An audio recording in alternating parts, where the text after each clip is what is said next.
Hi everyone, welcome to Kandan talks.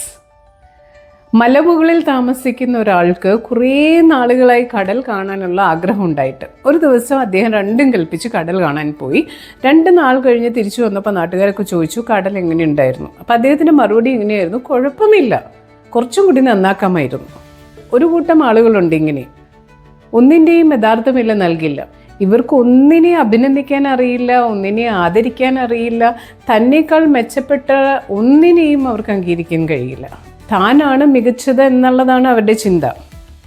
യഥാർത്ഥ വില നൽകിയില്ലെങ്കിൽ ഒരു പ്രവർത്തനവും മെച്ചപ്പെടില്ല.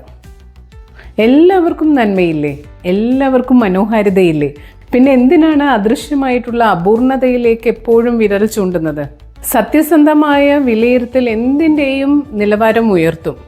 ഉള്ളതുപോലെ പറയണം. ഇല്ലാത്ത കാര്യങ്ങൾ ഉണ്ടാക്കി പറഞ്ഞു കഴിഞ്ഞാൽ ഒരിക്കലും അവർക്ക് ഇമ്പ്രൂവ് ചെയ്യാൻ കഴിയില്ല. നന്മയെയും ഉദ്യമങ്ങളെയും അംഗീകരിക്കാൻ കഴിയണം. അങ്ങനെ കഴിഞ്ഞില്ലെങ്കിൽ വലുതാകാനും വളരാനും ആർക്കും കഴിയില്ല.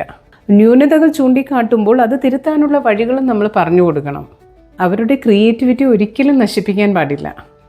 വിധിക്കുന്ന നമ്മളോ വിധിക്കപ്പെടുന്നവനോ ഒരാളും പൂർണ്ണതയുടെ പര്യായമൊന്നുമല്ല. നമ്മളെല്ലാവരും തനിമകളിലും നമ്മുടെ പോരായ്മകളിലുമാണ് ജീവിക്കുന്നത്. അപ്പോൾ വിലയിടുമ്പോൾ അവരുടെ മേന്മകൾക്ക് തന്നെയാണ് പ്രാധാന്യം നൽകേണ്ടത്. എല്ലാവർക്കും അവർ അർഹിക്കുന്ന വില തന്നെ നൽകുക. നാളെ കാണാം. Expect nothing and appreciate everything. By.